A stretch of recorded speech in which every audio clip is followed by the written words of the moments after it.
What's that thing? This is my Oikos. It represents my sphere of influence, like my family, friends, neighbors, and coworkers. These are the people I can naturally spread the gospel to. I love you, sis. Oh, get over here.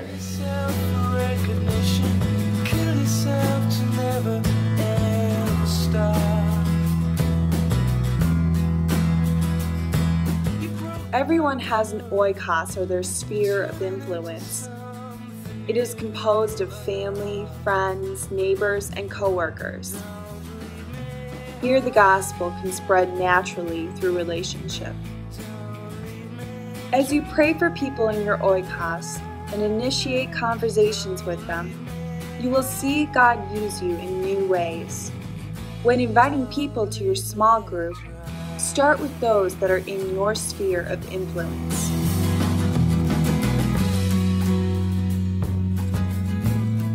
Who is in your oikos?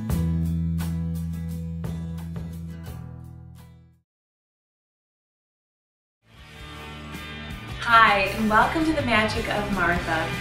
Today we are in the home of a respectable author and professor in our community who's bringing out some fascinating ideas about breeding rabbits and what we can learn about rabbit breeding and growing a small group. I know many of you out there are preparing to lead a small group, and these things will be helpful for you.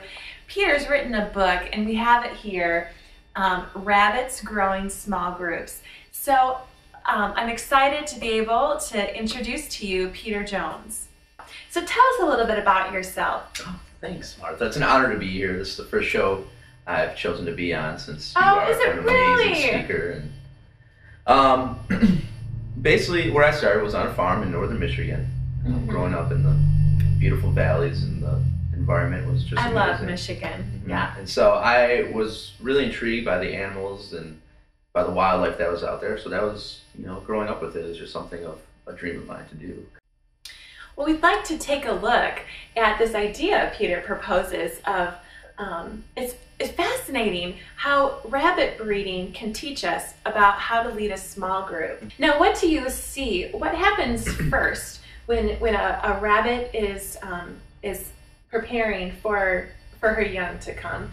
What does she do, and what can we learn about preparing for a small group? Something very neat that she does is, for her to prepare, she sacrifices her own fur to make a nestle or a little bed for the babies when they do come, so it stays in a warm environment, so they do feel comfortable in a little, since they are lost, to start somewhere new. And so the leaders... Those babies must feel so vulnerable.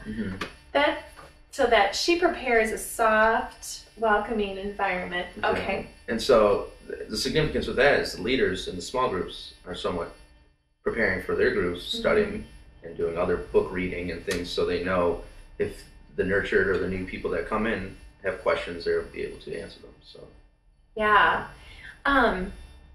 Now, what needs does the mother address as her young are there, and then what is she looking for as the babies mature?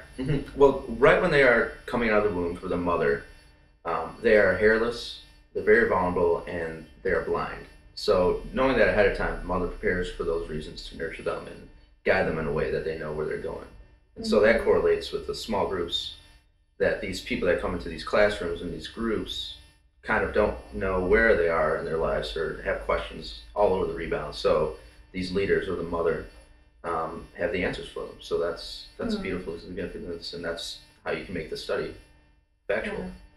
Well, I know many of your viewers out there are probably connecting with this. I know I am, just in thinking about entering a small group and how much care I was looking for in being there. We're going to take a few minutes here, and we'll be back after the commercial.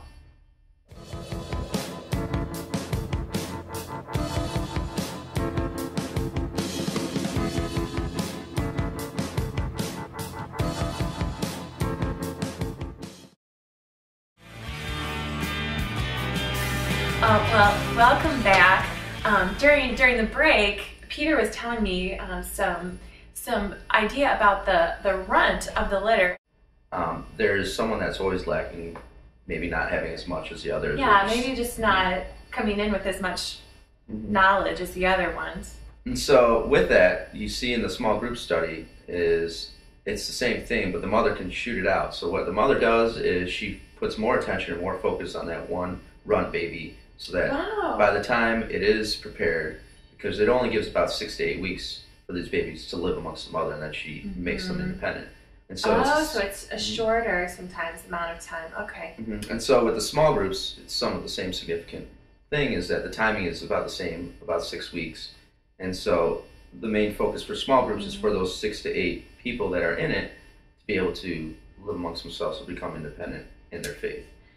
Now, what do you see in small groups that you're just not, maybe you can't get from looking at the rabbit breeding correlation? Like, what is other important elements here? Yeah, sure. One big thing was when they were getting into the small groups, a lot of people were bringing their friends, and something that was unfortunate was sometimes they would just bring their Christian friends, which is good, of course, and it's a blessing.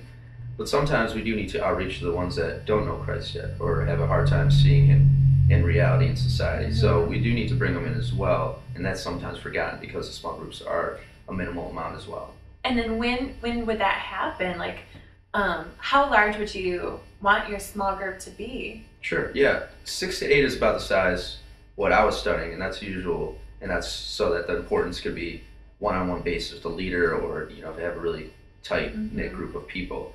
And sometimes what happens is, they do get larger because more people start getting bound, and there's usually 2 approaches you can take to it. Either the leader finds one of the other students that have some characteristics that show leadership, and they ask them to split up. And also the main reason for this small groups is so that all these students become independent in their faith, so that they can branch out and make their own litters, per se, in that way.